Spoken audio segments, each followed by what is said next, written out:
Informasi lainnya pemirsa, bukan di pelosok atau di pedalaman, satu keluarga selama 11 tahun hidup tanpa aliran listrik di kota Pariaman, Sumatera Barat. Tidak adanya biaya untuk pemasangan listrik memaksa mereka membiasakan diri untuk beraktivitas sehari-hari di tengah keterbatasan.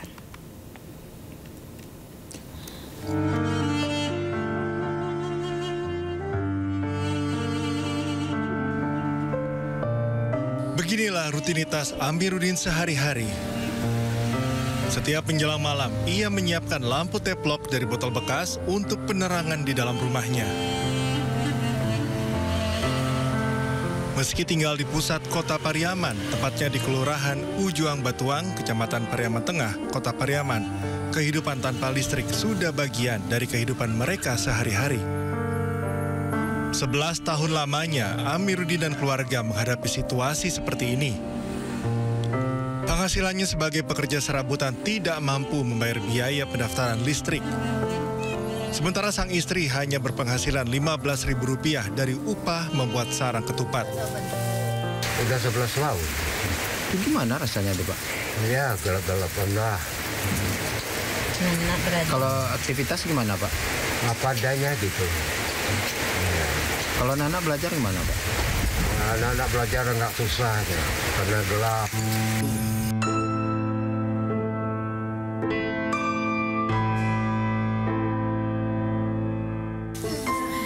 Dua anak mereka yang masih duduk di sekolah dasar dan sekolah menengah pertama terpaksa belajar menggunakan cahaya lampu teplok.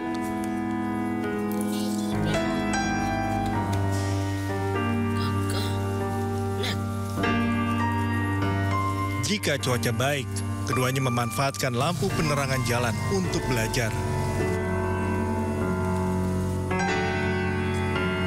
Susah, Pak. Karena gelap ini, Pak. Tuh. Membaca menulisnya sulit nggak? Membaca menulisnya itu gelap sekali, Pak. Payah menulisnya, Pak. Kalau belajarnya tempat mana lagi? Untuk membaca belajarnya biasanya belajar di bawah lampu jalan, Pak. Sementara itu pihak kelurahan setempat mengaku mengalami kesulitan untuk memberikan bantuan karena terkendala tidak adanya tiang listrik di sekitar rumah. Kalau kendala yang pertama kabel, karena jarak tempuh Bapak ini terlalu jauh dari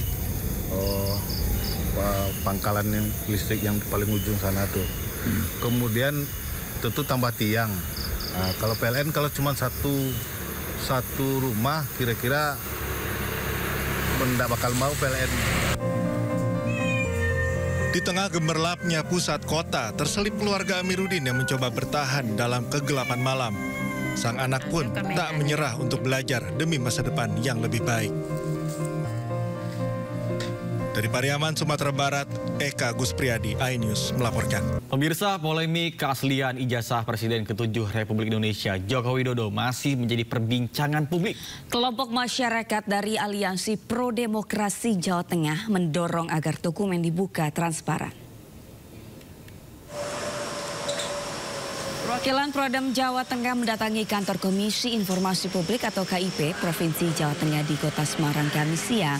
Kedatangan mereka merupakan tindak lanjut dari aduan yang sebelumnya dilayangkan oleh seorang pengacara bernama Taufik pada 18 September 2025. Tujuan mereka untuk mencari kepastian data dan memastikan kecocokan antara ijazah yang sudah diberikan oleh KPU Pusat dengan yang dimiliki KPU Surakarta. Notifikasi terkait itu baru terbuka. Yang kita tanyakan tadi adalah kenapa KPU Solo nggak mau ngasih sedangkan KPU Pusat sudah ngasih, kan gitu. Kenapa masih harus disengketakan, dikipkan gitu.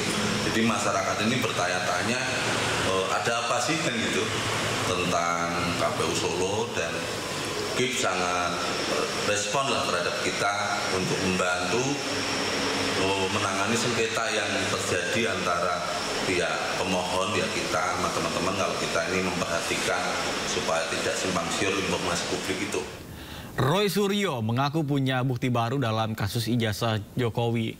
Namun pengacara Jokowi tegaskan fotokopi ijazah tidak bisa menjadi bukti.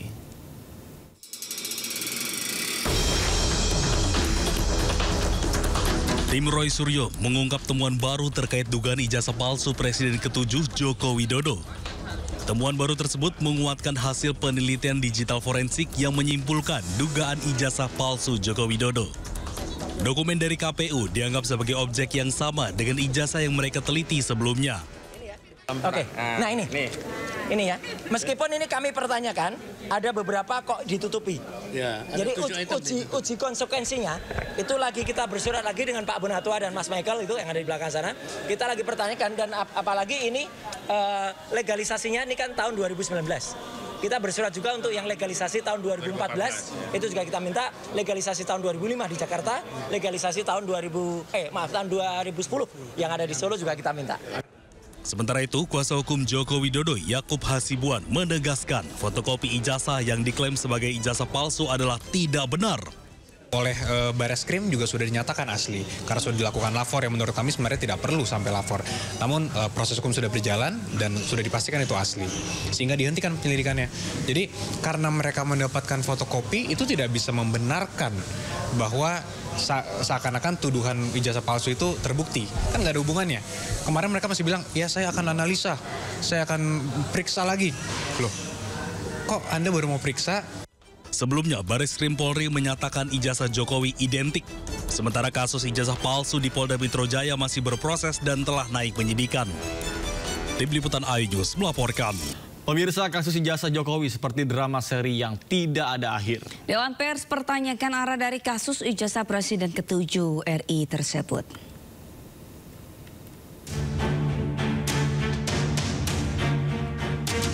Kasus ijazah Joko Widodo seperti drama seri yang tak ada akhir.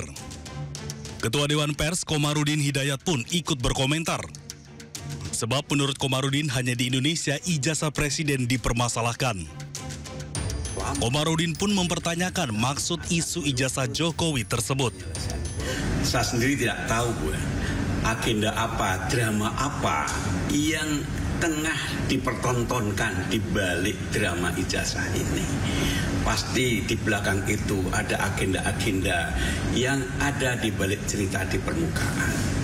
Padahal masalah ijazah itu kan hal yang sepele.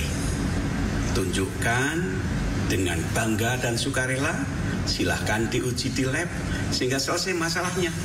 Tapi nyatanya itu tidak atau belum dilakukan. Kasus ijazah Jokowi telah bergulir berbulan-bulan bahkan mencapai setahun.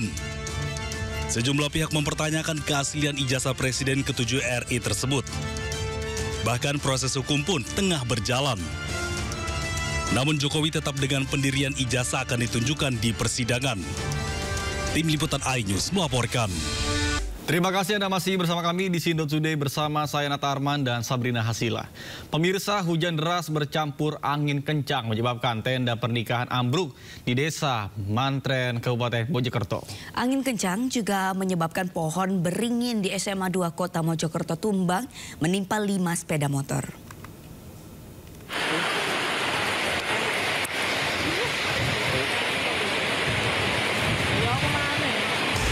Tenda pernikahan ambruk setelah diterjang hujan bercampur angin menerjang Desa Kemantren, Kecamatan Gedek, Kabupaten Mojokerto, Jawa Timur. Peristiwa ini terjadi saat kedua pengantin sedang menerima tamu undangan kerabat dan tetangga. Beruntung seluruh tamu dan kedua mempelai selamat. Sementara itu di Kota Mojokerto sejumlah pohon tumbang di beberapa jalan utama. Sebuah pohon beringin di SMA 2 Kota Mojokerto ambruk menimpa 5 sepeda motor. Angin puting beliung juga merusak puluhan rumah di Desa Penompo dan Desa Melirip. Petugas BPBD Kota Mojokerto yang datang ke lokasi langsung melakukan pemotongan pohon dan mengevakuasi bangunan warga yang terdampak. Dari Kabupaten Mojokerto, Jawa Timur, Solahuddin iNews melaporkan.